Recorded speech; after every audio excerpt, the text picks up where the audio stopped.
देखो बच्चों, आज हम लोग क्रय मूल्य और विक्रय मूल्य के बारे में जानेंगे। क्रय मूल्य का मतलब तुम लोग जानती हो। क्रय मूल्य का मतलब होता है दुकानदार के लिए, हम लोग के लिए तो एक विक्रय मूल्य ही है। जो मूल्य बेचने के समय रहता है उसको विक्रय मूल्य कहते हैं, और जो खरीद के समय मूल्य रहता है उसको क्रय मूल्य कहते हैं। किसी भी वस्तु का दो मूल्य है। मान लिया जाए कि हम गाय का करते हैं खरीद और बिक्री, तो गाय को हम ले आए 40,000 में।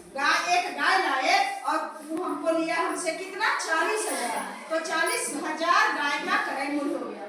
40,000 एक गाय का क्रय मूल्य हो गया। और हम खरीद करके 2-4 दिन रखे और हम बिक्री भी करते हैं और उसको बेच दिए 50,000 में। उसको बेच दिए, उसी गाय को कितना में बेच दिए 50,000 में, तो वह गाय का विक्रय मूल्य हुआ। बेचने वाला मूल्य को कहते हैं विक्रय मूल्य। तो एक ही वस्तु का, एक ही चीज को, एक ही गाय को, एक ही कॉपी, एक ही किताब, किसी भी वस्तु को दो मूल्य होता है। एक क्रय मूल्य होता है और एक विक्रय मूल्य होता है। क्रय मूल्य यानी खरीद मूल्य को खरीदने के समय में जो जितना पैसा हमको देना पड़ता है उसको क्रय मूल्य कहते हैं, और बेचने के समय में उसी वस्तु को जितना हमको देना पड़ता है उसको कहते हैं विक्रय मूल्य।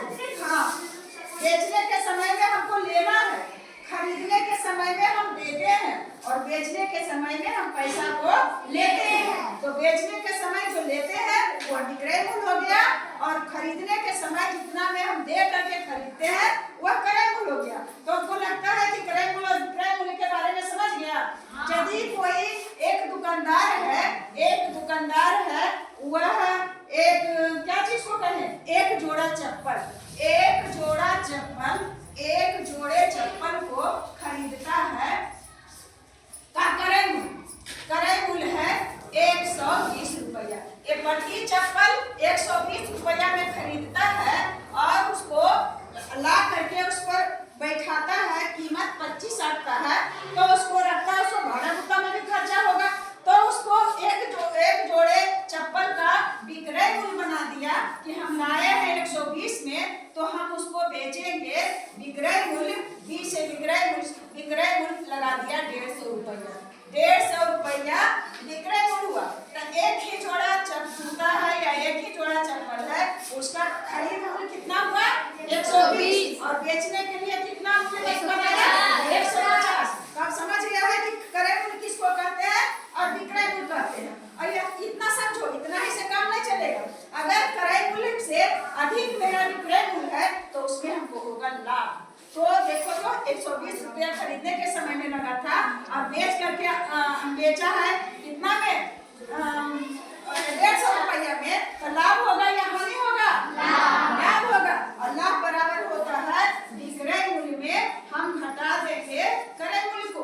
विक्रय मूल्य घटाओ क्रय मूल्य, यानी 150 रुपया में लाभ बराबर 150 रुपया को में घटा दिए 120 रुपया, और जो बचा 30 रुपया यह हो गया हमारा लाभ। क्या चीज हो गया? लाभ हो गया। अगर यह लाए 120 रुपया में, इसी को किसी कारण से चूहा कर दिया या कुछ हो गया, उसको हम चाहते हैं कि किसी तरह से हम पूंजी निकाल ले, और वह चप्पल बेचने के लिए गया 100 रुपया। वो चप्पल कितना में बिका? 100 रुपया में। अब बताओ कि वही कीमत 120 रुपया क्रय मूल्य है और विक्रय मूल्य कितना हो गया 100 रुपया। तब बताओ कि लाभ होगा कि हानि होगा। क्रय मूल्य से अगर विक्रय मूल्य कम है तो एकदम क्या होगा? हानि होगा। हानि बराबर होता है, हानि निकालने के लिए हानि बराबर होता है क्रय मूल्य और घटाओ विक्रय मूल्य। घटाओ विक्रय मूल्य, ठीक उसका उल्टा। लाभ का उल्टा हो गया हानि, यानी 120 में और घटा दिए 100 का, तो कितना आ गया 20, यानी 20 रुपया है। 20 रुपया हमको हो गया हानि, 20 रुपया हमको हो गया हानि। अब तो लगता है कि क्रय मूल्य, विक्रय मूल्य, लाभ और हानि के बारे में तुम लोग जान गए होंगे, और बाकी तो